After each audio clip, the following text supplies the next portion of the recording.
I'm Tim Webb. I'm a beer writer, and for the last 30 years or so, I've been wandering around Europe looking for, sampling, and enjoying different types of beer. I've watched the European beer culture go from one where basically different countries had differently named industrial lagers that tasted more or less the same as each other. And nowadays it's completely different because most countries in Europe are now brewing a wide range of beer styles, some of which have their origins in local specialties, some of which are just imitating what people in other countries are doing, some of which have just been newly invented in the last couple of years. And there are some amazing places to drink in Europe. We happen to be filming this in Antwerp, which was the city where the craft beer revolution of Belgium began in the 1980s.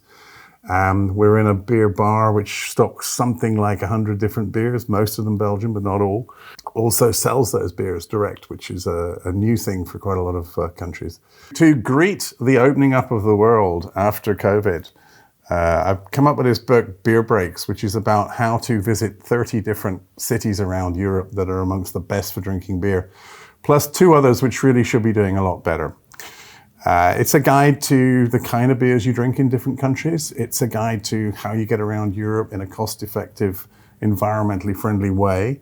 It's also lists things like as a year-round calendar of different events, different festivals that are amongst the best in Europe, and lots of other salient advice, including what to eat or perhaps what not to eat when you're trying to travel around the world drinking beer. I think you'll like it. It was a huge fun to write with the exception of the COVID bit, but we had to update it completely. Well, I'd started it before COVID, I had to update it completely after COVID, and it is bang up to date. Yeah, well anyway, cheers.